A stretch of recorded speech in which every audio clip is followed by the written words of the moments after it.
Welcome everyone to the Dying Your Way podcast. I am Claire O'Berry, I'm your host, and today we are interviewing the Reverend Cress Darwin. Many of you may have already seen a podcast that I did previously with Cress a few years back, and it was really a touching conversation because of his decades of working with his community in all of the life and death journeys that they go through. And if you look at his website, which is the Second Presbyterian Church in Charleston, South Carolina, I think you can read how inclusive and progressive, I'm going to say that word, but it's just that it's just brings everybody in the community in and everybody's welcome. And he has some amazing stories to tell, but I just love talking about God, and Cress does too. So it's really something that at the end of life, many people are grappling with. Some people have really come to terms with it, and they just kind of ease through their end of life, and like to focus on that and anything else that might come up. So without any further ado, welcome to my friend, Reverend Cress Darwin. Well, She did it. it's my great delight to be with you. It's I'm with friends who have been friends as long as we have. You think of people all the time. Something will trigger a memory, and it's something with what you and I have been through individually and what we've been through together. It's a warm thing, so many things. I wonder about aging. I'm a bit of an ageist. It's not that I fight it, but I do. And I noticed my dad. My dad would tear up at certain things. So he was a steel worker. So somebody would say something. He was a steel worker in Fort Worth? Fort Worth, yeah, the only rolling mill, west of the Mississippi. He was a strander. Did not know that. He took these ingots that were being melted down into sucker rod, for reinforcement bar, rebar. And he would catch it with tongs, by his hand. He'd catch it with tongs and put it back through another repeater to make it smaller. I mean, man worked hard. He couldn't even scratch his back. He was so muscular, And so here was Cress. I'm named after him. And he'd just be tearing up at music or this or that or whatever. And he'd say, I'm just tender-hearted. And I'm just tender-hearted. I think of you sometimes, and even now, been in tears, or the song that we played over our daughter's bassinets, the Bach piece. These things coming, or the sun coming over the church. But I think these are moments of grace. They're moments of grace, and they're to be not ignored or looked past, but be sacred.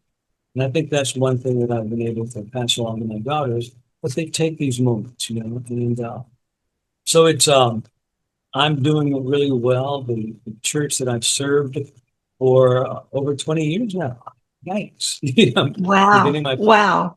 And it's hard to believe that it's happened in the blink of an eye, but here it is. And my daughters are now, we forgot to have kids. We forgot. Your daughters what? Oh, well, we forgot to have kids. So Rebecca, we were thinking, well, we'll get around to it. And then we looked at each other, oh no. So it wasn't easy. And so we had our first daughter. And one is in Pepperdine in my alma mater. So wow, that's right. Great. It just increases my admiration of you, because I know it's such a fine school. Yeah. It really is. I wanted to, thank you for what you said about the friendship and grace, because, I too, as I get older, I am more touched by small things than I was when we were young. And I have a granddaughter, Harper, and when I was in Texas a few weeks ago, I was seeing a lot of my old friends and I'd say, I've known Jenny since I was in 5th grade. So you're in 6th grade now, and some of the people that you may be friends with them that long. And she would just kind of blow her mind. But it's just like, those are the friendships that mean so much to me. It's these And it takes some cultivation. It does. I mean, you got to put forth the effort to stay in touch with the people that you really care about. But having this as an excuse to be back with you just means so, so much. You know, I was talking about the first podcast that we had, and you really went into, I think it was 2015, the AME Emanuel Church shooting that happened, which was just 2 blocks from you, and the stories of how your community supported their community, which I loved. And there was someone that you mentioned, I think her name was Felicity, who lost her son. Felicia, she lost her son. How is Felicia doing? How's she doing? Well, she's doing great. She's a lot of issues with the church at that time over there. Whole different way of approaching pastoring and caring for people. And she was embraced here. And so she was what? She was embraced here. Okay. She was embraced by our congregation and by me here. There's a book called Grace Will Lead Us Home. Are you familiar with that? And it's about... Who wrote it? It does, I mean, I do know the title. Do you remember who wrote it? Her name is Barry. She was a writer for Post and Courier. And it's a wonderful book. But it details that whole change and for Felicia's migration from there to here.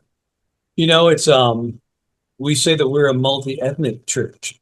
It's mostly her family, you know, and then people come in occasionally.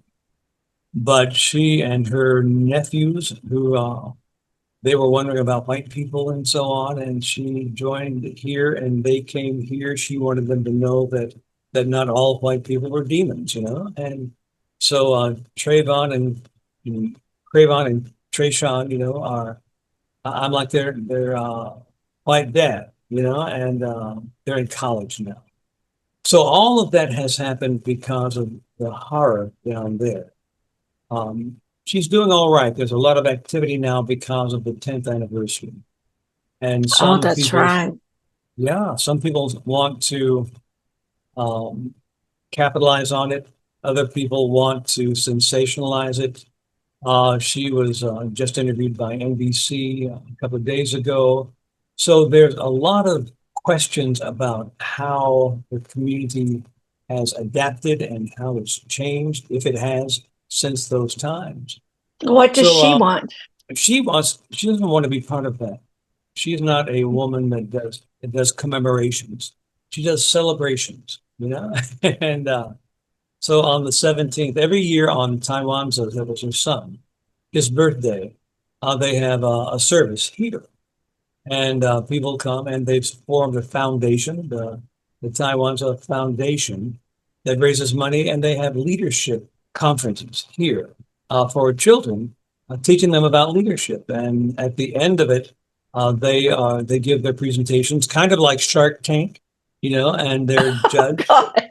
Yeah, and you get people like Rebecca and another community hot rods, you know, to look at them and give them feedback. And so that's the kind of thing she does. They have a race for donuts for Taiwan's. It's a 5K race at the Krispy Kreme and back. But all of this goes into positive things. The young man was incredible. And, you know, we live on. Her son who died. Yeah. Her son who died. Right. And we live on in the memory and in the recitation of people's names and lives and projections of how things would be now with them. Mm-hmm. And he was quite the young man, quite the entrepreneur, quite the lover of God and people. So that's what Felicia focuses on.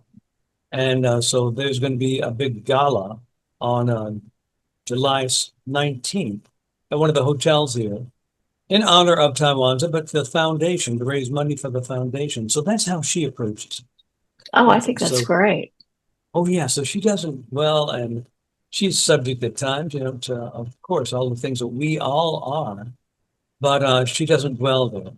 So when people come to her and talk about these things, how are you? Well, I'm great. How you doing, Felicia? I'm great.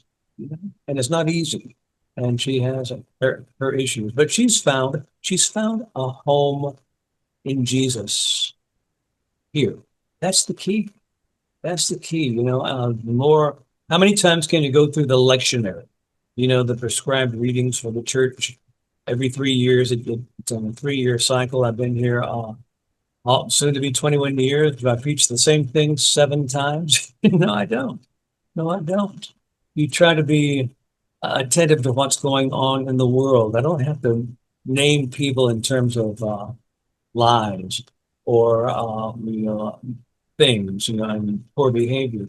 What I do is talk about Jesus. I talk about Jesus. Talk about Jesus who went to a death that he was aware of and didn't bail. Didn't Didn't fail. didn't bail. Didn't fail. It's getting close, like the recitation in the Garden of Eden. If we could not do this, it'd be okay with me. but but just saying, But because he felt that was the will of the power of love, to show love, Mm. that integrity to the end. That's what happened. And I think that's what we are called to do. I remember you talking about this, a couple of years ago when we were doing that first podcast, and you were talking about the forgiveness that evidently the people that were affected by this, maybe not all, but that there was really a sense of forgiving the shooter. Yeah. Not what he did, but just, if Jesus can forgive him. Yeah. Forgiveness, and understanding that forgiveness doesn't mean that you liked what happened, that you approve of what happened, that you intend to have a relationship with whatever caused that split, that rupture. What it does is it frees you. It frees you. You're no longer bound, in tension and anxiety and resentment and everything. And it's not easy. And Yeah. many of us can't forgive and forget. And some people say, I'll never forget it. How could you forget? Well, yeah. I couldn't. No. And I think in our humanity, that's understandable. But to forgive, I think that's a self-care situation. Yeah. I forgive. I no longer have any power over me. And that's something that people don't realize. It's not a matter of weakness. I often talk on Sundays, Claire, about surrender. How we must surrender. And it's not giving up, it's not giving out, but it's giving over those things that we can't control to a power that loves us, to God. Yeah. And so that's just I'm taking off. I'm feeling so safe and protected right now in Western Australia. I mean, not that Australia isn't affected by all of the things that are going on all over the world, but that are generating out of the United States. I mean, everybody in the world is affected by that. But I sometimes have survivor's guilt because I am, and I worry for my daughters and I worry for my granddaughters, that from here, it just seems like it's so out of control. And that feeling of not being in control. And when you talk about surrender, just getting to a place where you can go, I have no power over this. I can't control what I have no power over, but I can control my little locus, my community, my relationships, my family, and just try to be kind to whoever, path I cross. I don't know. It's just really hard to watch some of the polarization that seems to be coming out of the United States. And I don't know how that comes up in your sermons or, does it? Well, there's some people, mostly younger people, had said, well, he doesn't address the political situation. It's not for me to address the political situation. It's for me to declare the truth of Jesus Christ. If someone, I remember in one campaign, someone was questioned, a representative for a candidate, and they said, well, this is an alternate truth, an alternate truth. And I said, there ain't no alternate truth. Truth is truth, ain't no alternate. It's like alternate facts. Yeah, either it is or it isn't, and so it's so that's how I approach it, and is this, like I tell my girls when, concerning people who may come into their lives, are they kind? Do they make you laugh? Are they courteous? Can you trust them? Things like that. So that's what we deal with here when you hear, I don't know how other people deal with it. We've got tariffs this day, no tariffs that day. Enormous wealth being made from deregularized crypto things, that it's just like, I can do this. Well, we have checks and balances here, some of which are being Challenged. Challenged. But what can we do? Well, we can speak truth. We can speak truth. We don't have to spew anything. We can talk about the truth of Jesus. We can talk about the inclusion of all people, whether they're black, green, white, pink, or whatever else. So we can talk about that. We can talk in terms of immigration. You must be kind. You must treat people with respect. Whether you allow them to stay or not, that's a different issue. First of all, you're kind. So these are the things that we can do. And that's what people will remember. They don't remember, your attitude on this or that. They'll remember if you gave them a cup of water. When I was, as I'm working with families, particularly when I'm up at the hospice, the local hospice here, it's just like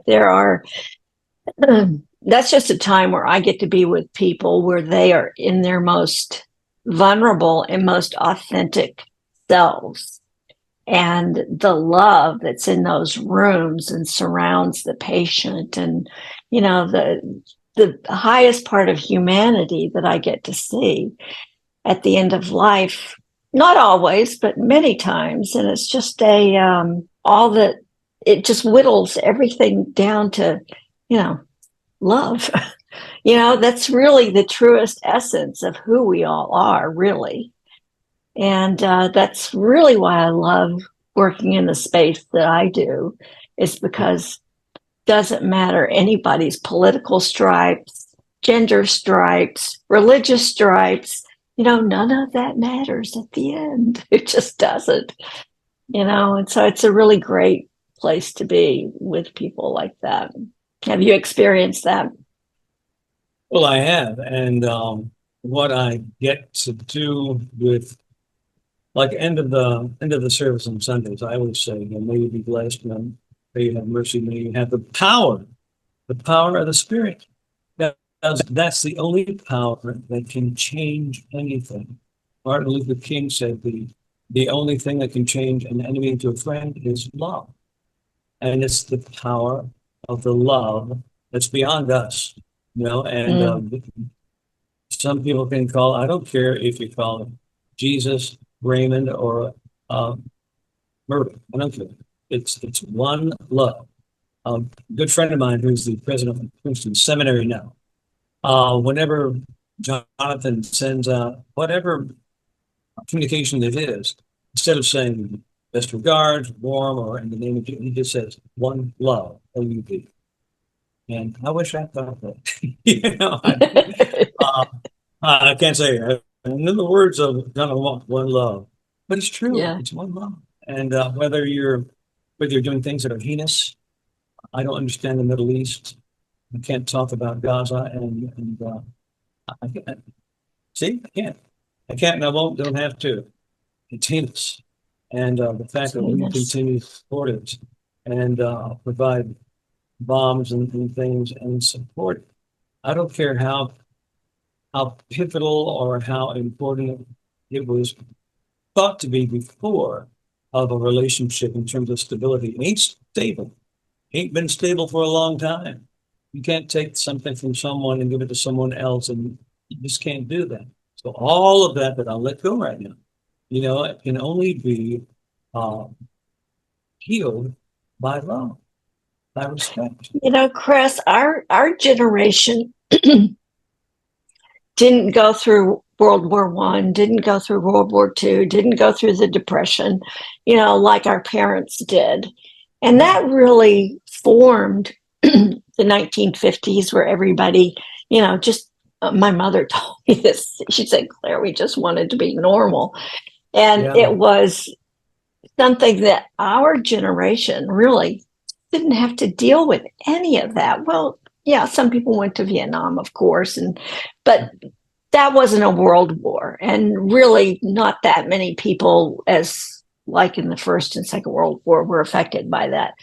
But I just see, okay, when Ukraine was invaded, the shock to my sensibilities when I was watching that, it was like, we don't do that anymore.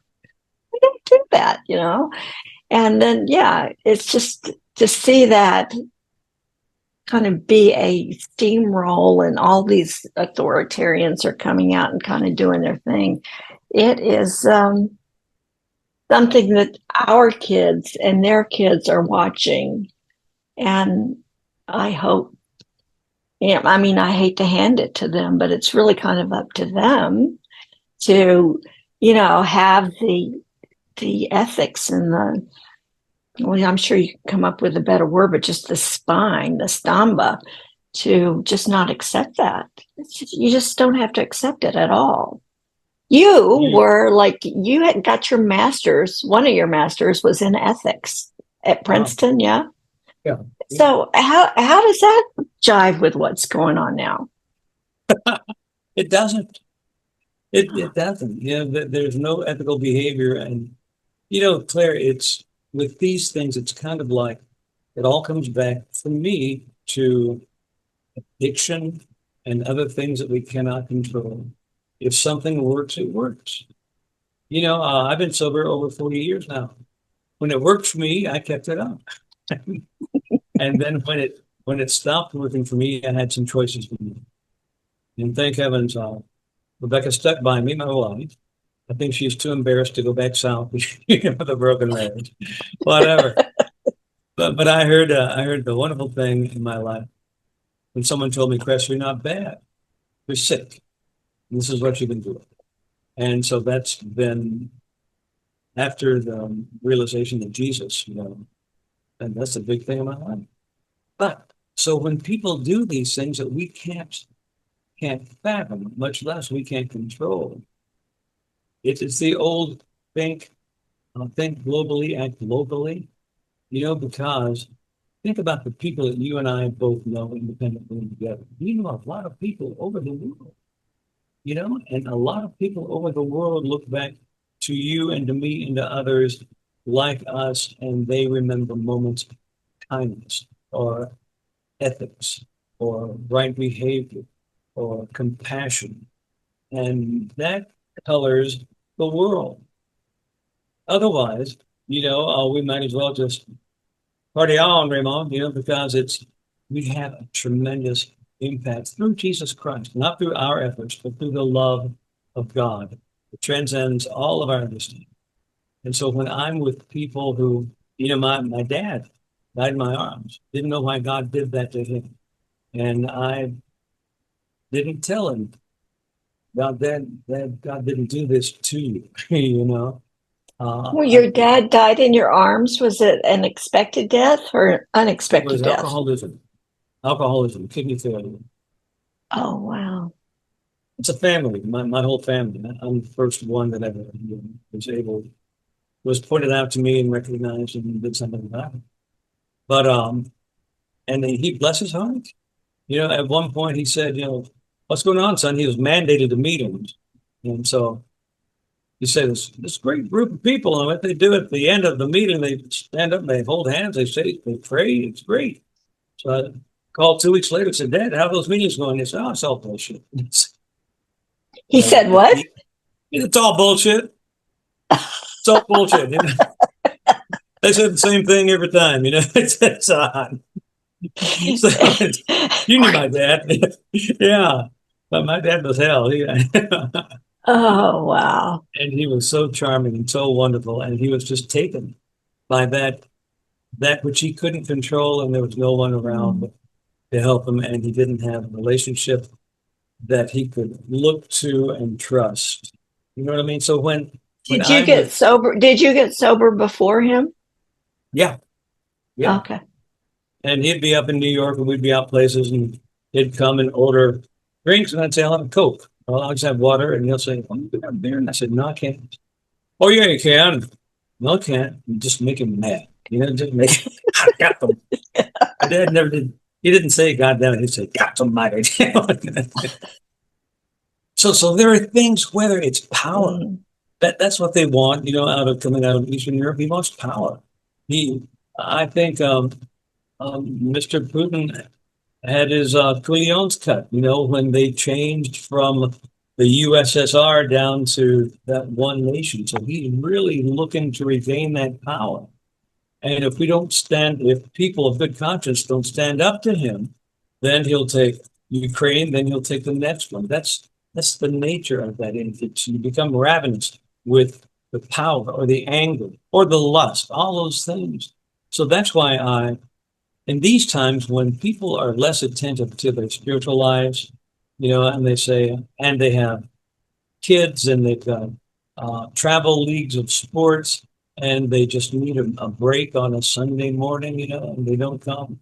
What they're missing out is access to a power that will sustain and maintain that which is best.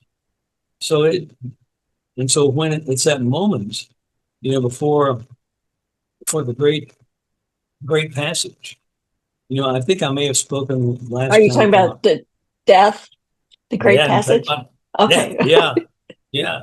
Just want to be clear. Oh yeah, the great passage. When it comes to dying, I think it's a change of zip code. Did I say that last time? It's a change You did, but I love it. You can say it again, just changing your zip code. I love it. Yeah, life continues, you know. So are you going to go to this zip code or that zip code? Because I can't imagine, can you, that all the work that we've done, all the love that we've passed our heavens, that we're not able to sustain that and to be put of good use for the realm of God in the next life, in the next. Okay, but you don't believe in hell though, do you? I don't. I believe in separation. I think that hell is separation from God. You know, and so we make a choice. You can be in hell here. Yeah. Yeah, you can make those decisions, and it's a decision away from power. If power is love, and you make that decision away, you're abnegating, you know, a responsibility, but you're also stepping away from that which is available to you for power. You know, because somebody's abusive, you say you can't do it anymore. You know, and I'm going to leave. Or if someone, any number of things, but no, that's hell. You know, if you make a decision to be around people that don't bring out your best, that's a hellish thing.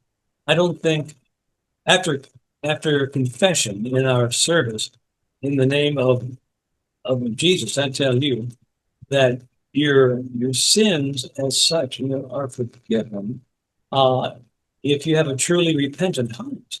You know, if you don't care, ain't nobody going to say, well, it's okay. No.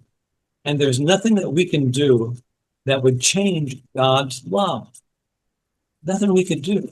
If we do things that are disappointing, it's disappointing. If we do things that are dangerous or hurtful, well, that's, you know, grieving love. It doesn't mean the love is different. If we're a jihadist and if we're a terrorist, if we're a murderer, that's awful. But God loves God's creation. One of the things that, I mean, I can't prove that this is true, but I do believe that it's true that when we transition, that there is an opportunity. Death, right? Pardon me? I'm talking about death. Yeah. Right. I am. No, but when we transition, when we die, I'll say the word, when we die, that there is a opportunity as we are instead of Judgment Day, there really is a looking back at our life where not only are we seeing our life before us, but we are feeling how others felt about the actions we took towards them. And that, that kind of got to me because, you think about I can think of plenty of things that I regret that I've done in this life that, I had to come to grips with and deal with and things like that. But I've never really put it in that context where I am feeling the feelings of the other person who was getting what I was doing that I'm regretful about, Yeah. And I think the same is true if you've done wonderful things that you may not think of that are, affecting people in a positive way. Some of my students or, that's something that, you feel how you change them too. So it's just a different way of looking at how we are on our deathbed and we're looking back at our life, or maybe we're in our elderhood and we're looking back at our life. And I have been having a lot of dreams lately of almost like things that have happened in this life that I'm reminded of in a dream. And I wake up and I'm like sad about it. I just feel like I'm kind of going through that process now. And partially it's the work that I do. I encourage other people to, turn around and look back and reflect and just be mindful about what it is that they are feeling or what they might regret or what they can be really proud of, And it's just a different way to look at it when you think about feeling what the others are feeling about the things that you've done to them. For what it's worth. I think that we understand life in the rear view. What I mean? After it's happened in the rear view, they say, "Oh, that's why that happened," and whatever. I don't think you have to wait to have compassion for those things that you have done, for those people you may have harmed, or compassion for yourself. I think about this kid. I didn't grow up in easy circumstances in Texas. There are a lot of people from either side. A lot of people from either side of the situation that they really didn't like what was going on. But it conditioned me and it trained me for what I get to do now, because I've told people, if you think you can get one over on me, forget it, because I've been there. I've done it. One lady, I met her and I was introduced to her as a new pastor. And she said, "I understand you had a life before the ministry." And I said, "Yes, ma'am." You have a life before what? I understand you had a life before the ministry. And I said, "Yes, ma'am. I've been to the fair and I've ridden all the rides." And she said, I think Arthur would have liked you." So it's yeah. I don't know. So we haven't had a boring life, Cress. Our life has not been boring. Oh no. And it started. Okay, well, I'm going to ask you a question. Okay. Am I interrupting you? I don't want to interrupt you. No, I just keep talking. Okay. It's such a treat to see you, and I can't get my daughters to watch the first broadcast or anybody else, but this pretty much laid out, these are the thoughts. This will be the basis for the book someday, Yeah. No, what I really did want to ask you is that, you have walked in your role as a pastor, you have walked so many people through, births, christenings, weddings, everything. But certainly you've walked so many people through death and their own mortality. I just want to know how that affects what you think about your mortality and how you might look at it in a different way because of how you've supported others. Does that make sense? Kind of. I think it's... Do you want me to restate it? No, ma'am. No, ma'am. Okay. Please don't do that. How much time do we have? Yeah. It's not like riding a bicycle. It's it's experiencing something again and then again, and you have a familiarity with it that allows you to treat it in a different way, perhaps in a more confident way, or perhaps with more respect, or perhaps with more awe, or more trembling, even, you know? So when I am with, there was one guy, and he'd been in the Navy, and when I got here, he had this rich voice, and he would go to the hospitals, and he'd take his keyboard, and he would sing, and people loved him for that. And so when he was on his deathbed, and wasn't able to come to church, I would print out the sermons that his wife could read to him. And then when it was near, and I could tell because of certain breathing patterns and so on that it was near.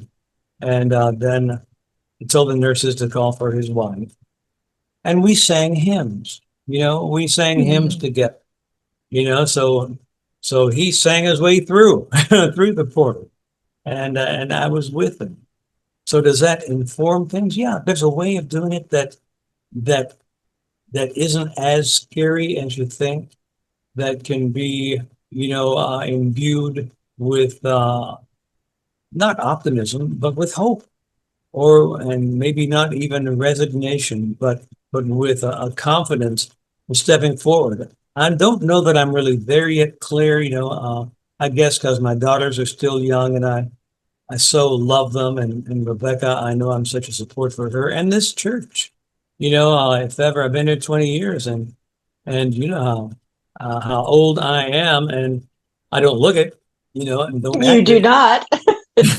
And good news is I don't have to take my shoes off at the airport, so but and then You can always take a long shoehorn, that's it. I've got one. And the people who ask us, usually it's old friends, or it's people that we've met more recently, and they say, "Well, Rebecca, are you still with the magazine? Is Cress still working?" And so we still get a little angry. Well, hell yes. Why wouldn't Yeah. we? Yeah, and I but love her magazine. I love her oh, magazine. Just isn't it great? Isn't it great? Guns and And Gardens. Guns and Gardens. Garden and Garden and gun. Guns. Oh my Yeah, God, it's the most garden. high-end magazine of Southern living. You Oh got to yeah, check it out. It's and that's great. what she wanted to do. She wanted to to bring the soul of the South. Talking about love of the land and of the sporting life. She's going to be going to Blenheim, England this fall, on a driven shoot for pheasants, and she's got the drag for it, and she's a pretty good shot, but she'll do Oh, well there. Um, so do I look forward to my transition? I don't look on it as a demise. I look at people who have been given the gift of either sudden passage, or a moment of healthy approach. You know what I mean?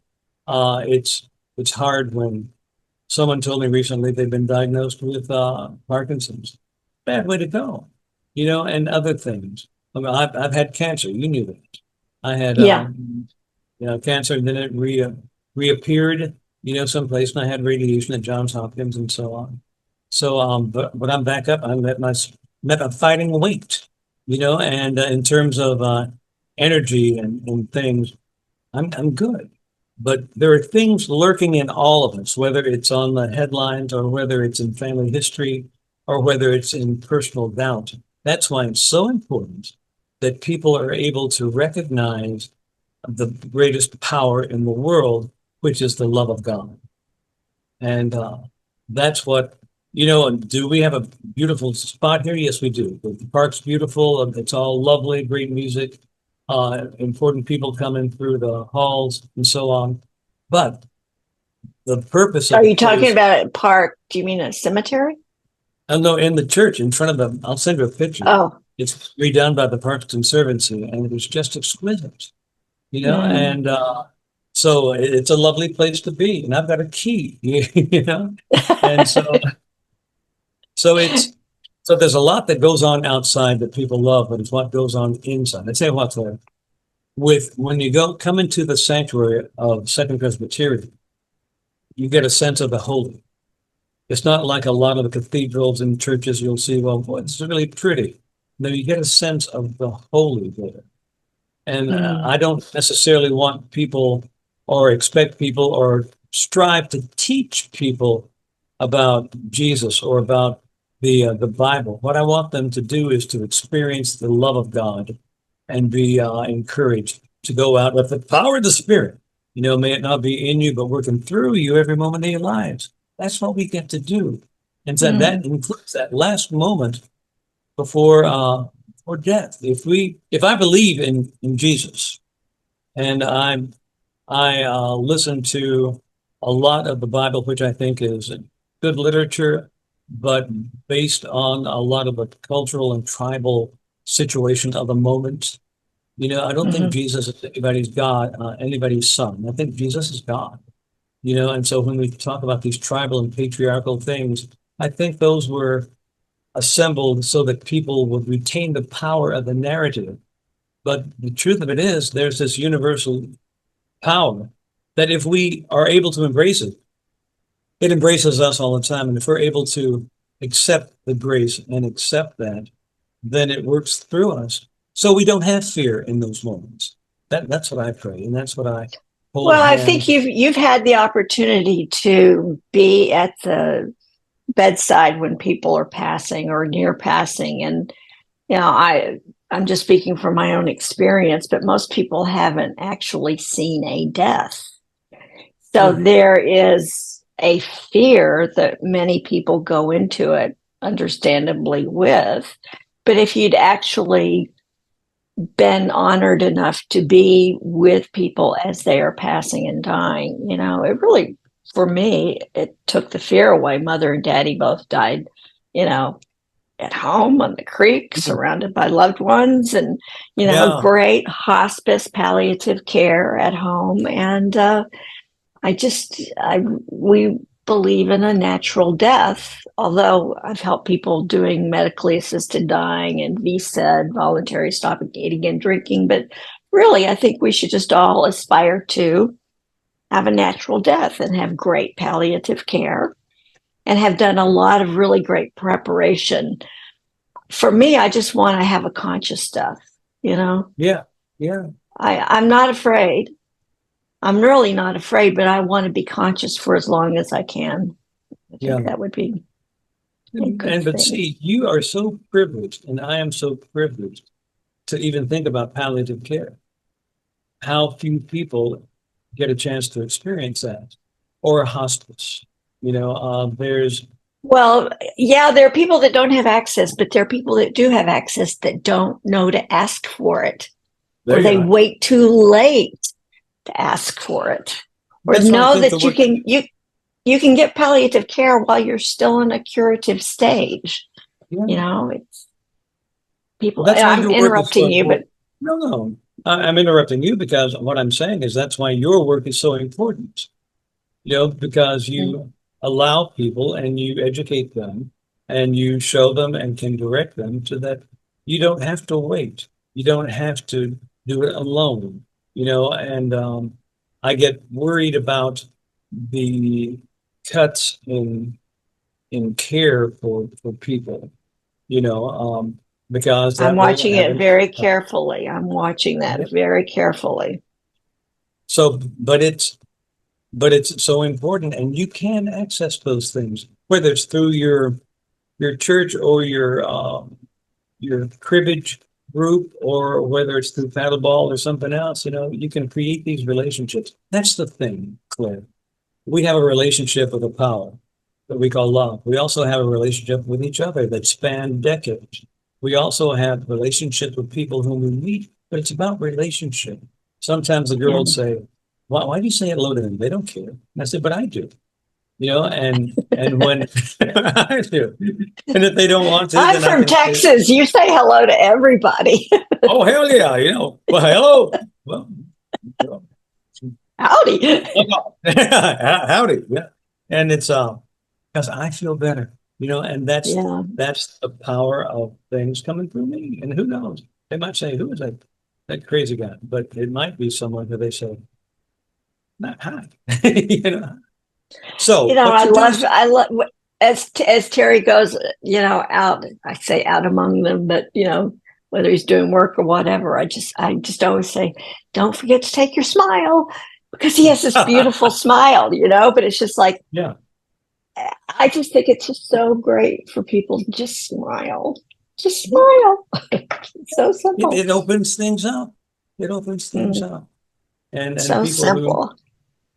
people whom you think might have I'm so easy to judge, people, that they're just such prune face or whatever else. But you smile and they go, or you say, what's your name? Or my name is so and so. Miyama, Suyama, that kind of stuff. And all of a sudden, it's a little bit of respect, Yeah. Oh, yeah. So, okay, another question I want to ask you is, how do you counsel people that have faith versus people that have no faith? Because Differently. That's good. Yeah. Okay, say I'm somebody and I have no faith. How would you counsel me? I'd call someone and say, come here and talk to my friend Claire, because she has no clue. And I won't make light. We can tell people our experience. You see, that's what was so powerful about the disciples. That was their experience. They weren't pointing to. And that's why when you're with someone, and it's not always the case, but most often with the things that we talk about, it's what you experience, and I can tell someone, this is my experience, that when I have no place else to turn and I have, the family's not answering the phone, I have no more money on my credit card, and when they've repossessed everything, then I can turn and there's always something there. And you can call it Mary, Jesus, or you could call it Frank. I don't care. If there's something that if you'll just let it come in, it'll embrace you. That's all I can say. Because I know that's what happened to me. When I was being just, I like a kid and say I was being a bad boy. No, I was being real dangerous son of a gun, because I thought it was cute. I remember going into someone's bathroom in the middle of a very inappropriate party and looking at, damn, Bubba, you good. My eyes were so altered, and Yeah. but you can do that and you can share that. And what I have to remember, Claire, is that it's not up to me. There are things that are our responsibility, and there are things that only the Spirit of God can do. The Spirit is not a gate crasher. There has to be a little bit of a fissure or an opening someplace, and it'll flood in. So when I can't persuade someone that you don't have to be so afraid, I can hold them. It's fine. I can hold them. And something happens because this power goes from me through to them.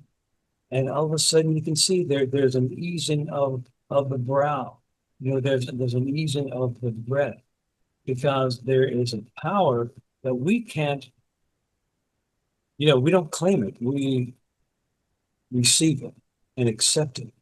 There's a power that comes through that's beyond you or me. That's what I do with people. I can say, this is my experience. When I was afraid, when I was angry, when I was this or that, what I did was say, I can't do this anymore. I cannot do this. I have no power. Ain't nobody who gives a rat's ass, So I can just say, please help, and so that's what I can say and be a part of, not expecting them to say that, but just, here, let me hold your hands.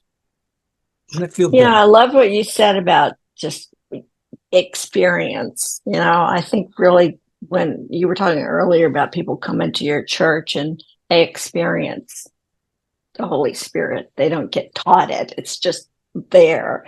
And I was asking you that about people, dying that that don't have any faith, and what you would say to them. And I think about my own experience watching people die. And I don't necessarily know them well, at that point to know where they are in their religious beliefs. But I remember there was this man that I was sitting with, and he was, definitely, last stages, and his wife had to go feed the dogs. And I was like, I'm not going to leave. I'll stay right here with him. Go feed the dogs, and I'll stay here until you get back. So he was pretty much in a coma, and then he kind of sat up and he looked in the corner and he was like, and then he just went back into a coma and he took his last breath. But me watching that and going, he saw something and he liked it, whatever it was. He was really in awe of whatever it was that he saw.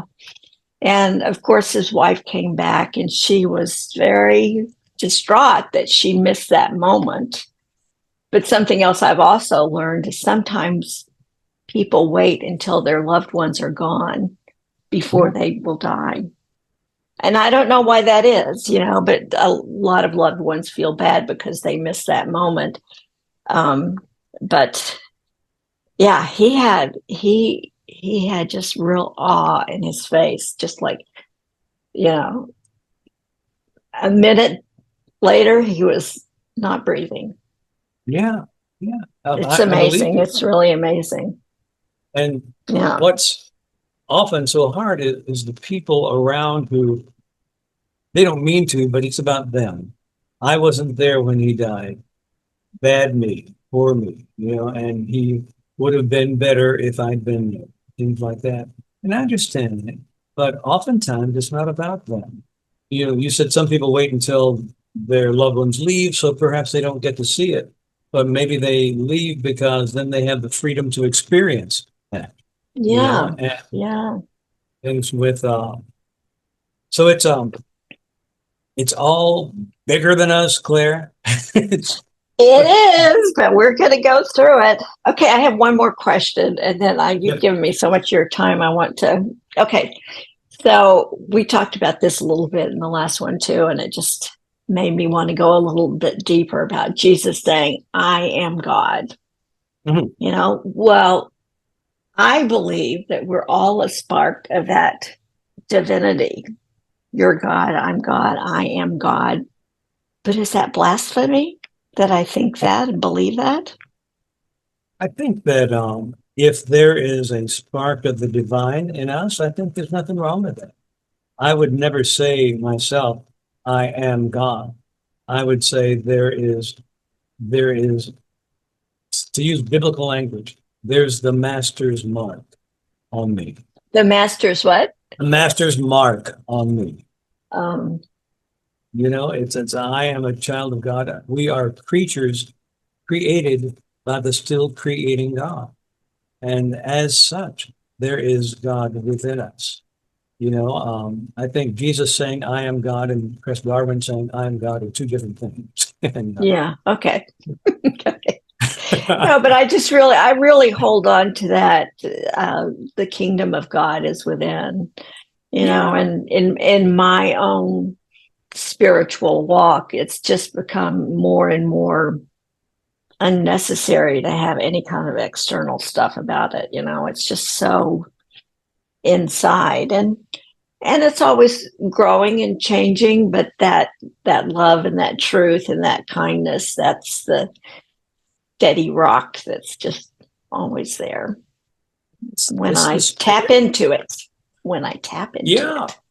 The Spirit of God within you. That's why I say, may the power of the Spirit be in you, which it is, but may it be working through you all your life, because we give it away and there's more. It's an inexhaustible source of strength and love and compassion and things if we allow it. It's we can't grab it, can't create it, but if we'll receive it. I often say, melt the ice from around our heart. Let the scales from our eyes fall, that we might see the glory, of God. And it's I still get hinky when I say Jesus. There's such power in the name for me. I say, I want that, and I don't understand it. I really don't. But I think I said before, people when they curse, they don't say "Holy Moses" or "Holy Trump" or Biden or anything else. They say Jesus Christ, because there's power. There's power in it. Yeah, there's power in the name. Yeah. Well, Chris, thank you so much. I love you so Good to much. see you. I love you. So good to see you.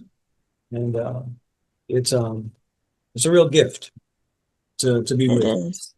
And once again, I can't. Go ahead. What?